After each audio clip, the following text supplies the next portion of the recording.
Muy buenos días, mis amados hermanos y hermanas. No hay nada mejor que empezar el día con la inspiración de nuestros profetas. Espero te guste mucho este programa. Bienvenidos a Discursos y Profetas de Ven Sígueme con Walter Posada.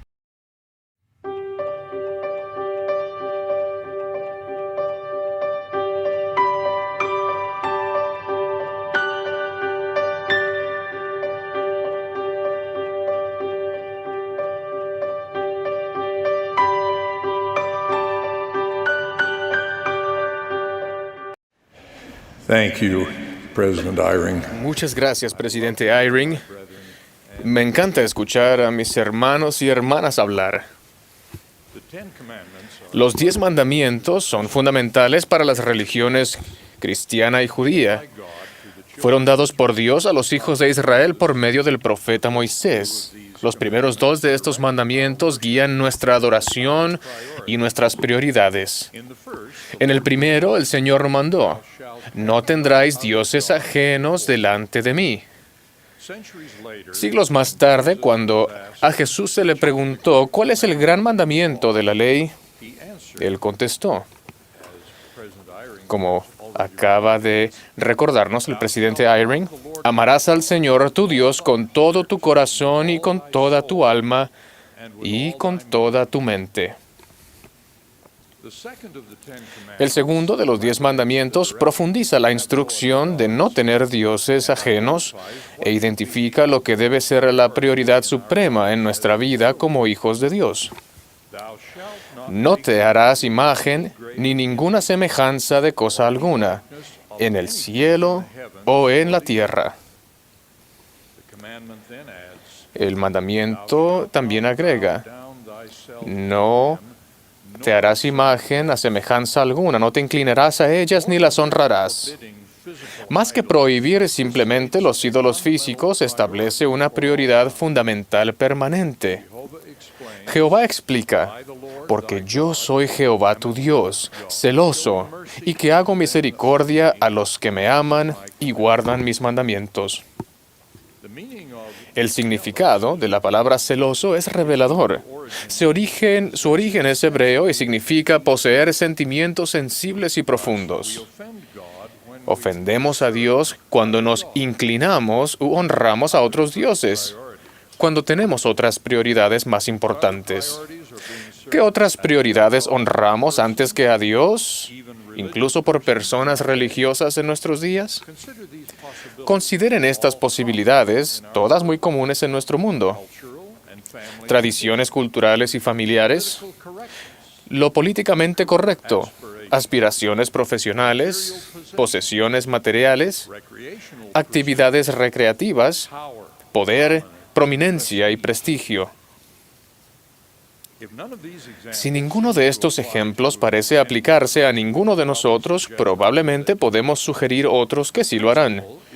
El principio es más importante que los ejemplos individuales. El principio no es si tenemos otras prioridades. La pregunta que plantea el segundo mandamiento es: ¿cuál es nuestra prioridad suprema? ¿Nos inclinamos ante dioses u honramos otras prioridades antes que a Dios, a quien profesamos adorar? ¿Nos hemos olvidado de seguir al Salvador, quien enseñó que si lo amamos, guardaremos sus mandamientos? Si es así, nuestras prioridades están invertidas debido a la apatía espiritual y los apetitos indisciplinados tan comunes en nuestros días. Para los santos de los últimos días, los mandamientos de Dios se basan en forma inseparable en el plan de Dios para sus hijos, el gran plan de salvación. Este plan, a veces llamado el gran plan de felicidad, explica nuestro origen y destino como hijos de Dios. ¿De dónde venimos? ¿Por qué estamos aquí? ¿Y hacia dónde vamos? El plan de salvación explica el propósito de la creación y las condiciones de la vida terrenal, que incluye los mandamientos de Dios, necesidad de un Salvador y la función vital de la familia terrenal y eterna. Si nosotros, los santos de los últimos días que hemos recibido este conocimiento, no establecemos nuestras prioridades conforme a este plan, corremos peligro de estar sirviendo a otros dioses.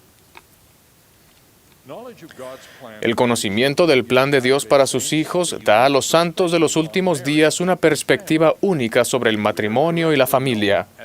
Correctamente se nos conoce como una iglesia centrada en la familia.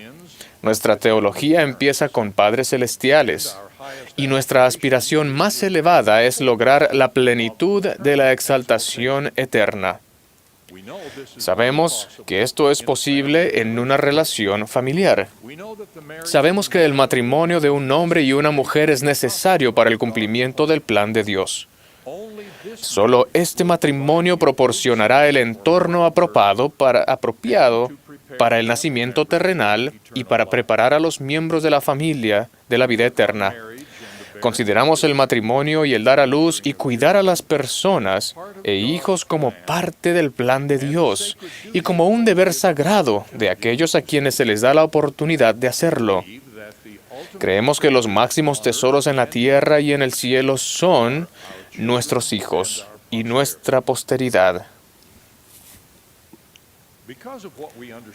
Debido a lo que entendemos acerca de la función potencialmente eterna de la familia, sentimos pesar por el pronunciado descenso en el número de nacimientos y casamientos en muchos países occidentales, cuyas culturas históricamente cristiana y judía. Fuentes responsables informan lo siguiente: Estados Unidos ahora tiene la tasa de natalidad más baja en su historia, y en muchas naciones de la Unión Europea y en otros países desarrollados, los índices de natalidad están por debajo del nivel necesario para mantener sus poblaciones.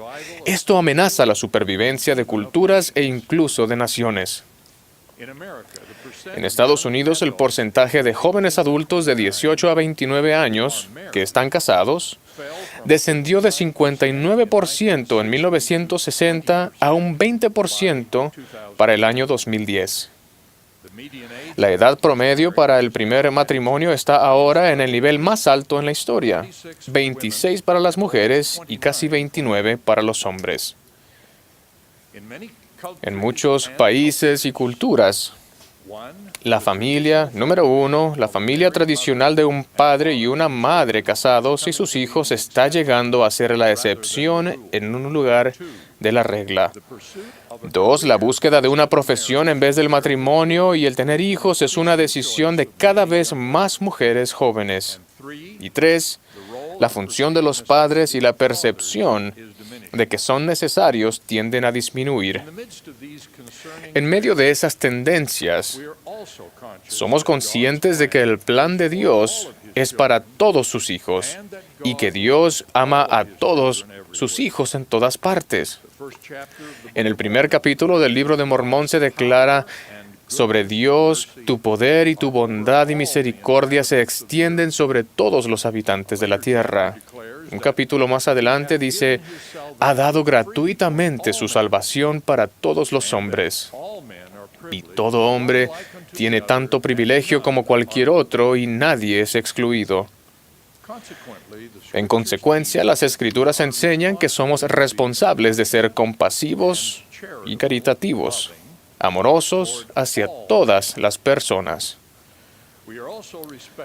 También somos respetuosos de las creencias religiosas de todas las personas, incluso del número creciente de quienes profesan no creer en Dios. Sabemos que por medio del poder de la elección que Dios nos ha dado, muchos albergarán creencias opuestas a las nuestras. Pero esperamos que los demás sean igualmente respetuosos hacia nuestras creencias religiosas y comprendan que nuestras creencias nos obligan a decisiones y conductas diferentes a las de ellos. Por ejemplo, creemos que, como una parte esencial de su plan de salvación, Dios ha establecido como norma eterna que las relaciones sexuales deben ocurrir únicamente entre un hombre y una mujer que estén casados. El poder de crear vida es el poder más exaltado que Dios ha dado a sus hijos. Su uso fue ordenado mediante el primer mandamiento de Dios a Adán y Eva, pero se dieron otros importantes mandamientos para prohibir su mal uso. El énfasis que damos a la ley de castidad se debe a nuestra comprensión del propósito de nuestros poderes de procreación en el cumplimiento del plan de Dios. Fuera de los vínculos del matrimonio entre un hombre y una mujer, todos los usos de nuestros poderes de procreación son pecaminosos en uno u otro grado y están en contra del plan de Dios para la exaltación de sus hijos. La importancia que atribuimos a la ley de castidad explica nuestro compromiso con el modelo de matrimonio que se originó con Adán y Eva y que ha continuado a través de las épocas como el modelo de Dios para la relación procreadora entre sus hijos e hijas y para la crianza de sus hijos. Felizmente, muchas personas afiliadas a otras denominaciones u organizaciones están de acuerdo con nosotros en la naturaleza y la importancia del matrimonio. Algunos sobre la base de la doctrina religiosa y otros por lo que ellos consideran mejor para la sociedad. Nuestro conocimiento del plan de Dios para sus hijos explica por qué estamos afligidos que más y más niños nazcan fuera del matrimonio.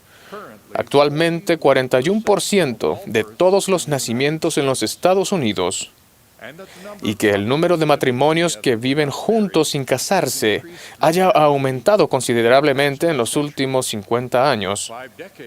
Hace 5 décadas, solo un pequeño porcentaje de los primeros matrimonios fueron precedidos por la cohabitación. Ahora, la cohabitación precede el 60% de los matrimonios. Y esto es cada vez más aceptado, especialmente entre los adolescentes. Datos recientes de una encuesta revelan que el 50% de los adolescentes manifestaba que el tener hijos fuera del matrimonio era un estilo de vida de mérito. Hay muchas presiones políticas y sociales para hacer cambios políticos y jurídicos, con el fin de establecer conductas opuestas a los decretos de Dios sobre la moralidad sexual y la naturaleza, y los propósitos eternos del matrimonio de tener hijos. Estas presiones ya han consentido los matrimonios de personas del mismo sexo en varios estados y naciones. Otras presiones buscan confundir la identidad sexual u homogeneizar esas diferencias entre hombres y mujeres que son esenciales para lograr el plan de felicidad de Dios. Nuestra comprensión del plan de Dios y su doctrina nos da una perspectiva eterna que no nos permite respaldar esa clase de comportamientos, ni encontrar justificación en las leyes que los permiten. Y, a diferencia de otras organizaciones que pueden cambiar sus normas, incluso sus doctrinas, nuestras normas se rigen por las verdades de Dios, quien las ha identificado como inmutables. Nuestro 12º artículo de fe declara nuestra creencia en estar sujetos a la autoridad civil y obedecer, honrar y sostener la ley. Pero las leyes del hombre no pueden convertir en moral lo que Dios ha declarado inmoral. El compromiso hacia nuestra mayor prioridad, la de amar y servir a Dios, demanda que consideremos su ley como nuestra norma de conducta. Por ejemplo, nos mantenemos bajo el mandato divino de no cometer adulterio ni fornicación, aun cuando esos actos no sean un crimen bajo las leyes de los estados o países en los que vivamos. De manera similar, las leyes que legalizan el llamado matrimonio entre personas del mismo sexo no cambian la ley de Dios en cuanto al matrimonio, ni sus mandamientos, ni nuestras normas en cuanto al mismo. Permanecemos bajo convenio de amar a Dios y guardar sus mandamientos y de abstenernos de honrar a otros dioses y prioridades, incluso aquellos que llegan a ser populares en nuestro tiempo y lugar. Con esta determinación, puede que se nos malinterprete, se nos acuse de intolerancia, suframos discriminación o tengamos que soportar la invasión de nuestro libre ejercicio de la religión. Si así fuere, creo que debemos recordar nuestra primera prioridad, la de servir a Dios. y, al igual que nuestros antecesores pioneros, empujar nuestros carros de manos personales hacia adelante con la misma fortaleza que ellos manifestaron. Una enseñanza del presidente Thomas S. Monson se aplica a esta circunstancia. En una conferencia hace 27 años, él osadamente declaró: tengamos el valor de desafiar la opinión popular, el valor de defender lo que sea justo. El tener el valor y no transigir es lo que trae la aprobación de Dios. El valor llega a ser una virtud real y atractiva cuando no solo se considera como el estar dispuesto a morir con hombría, sino también con una determinación de vivir con decencia. Un cobarde moral es el que tiene miedo de hacer lo que sabe que es correcto porque otros puedan estar en su contra o burlarse de él. Recuerden que todos los hombres tienen sus temores, pero los que los enfrentan con dignidad también son valientes. Ruego que no permitamos que los desafíos temporales de la vida nos hagan olvidar los grandes mandamientos y prioridades que nos han sido establecidos. No debemos poner nuestro corazón a tal grado en las cosas del mundo y aspirar a los honores de los hombres, a que dejemos de buscar nuestro destino eterno. Nosotros, que conocemos el plan de Dios para sus hijos, que hemos hecho convenios de participar con Él, tenemos una responsabilidad clara. Nunca debemos desviarnos de nuestro deseo primordial de alcanzar la vida eterna. No diluyamos nuestra prioridad suprema de no tener dioses ajenos ni honrar otras prioridades por delante de Dios, el Padre y su Hijo, nuestro Salvador, Jesucristo. Que Dios nos ayude a entender esta prioridad y que a los demás nos comprendan al esforzarnos por seguir adelante con ello de una manera sabia y amorosa. Lo ruego en el nombre de Jesucristo. Amén. Espera, no te vayas todavía. Recuerda que tenemos muchos contenidos para ti. Elige el que más te gusta, aquí en Ven, Sígueme con Walter Posada.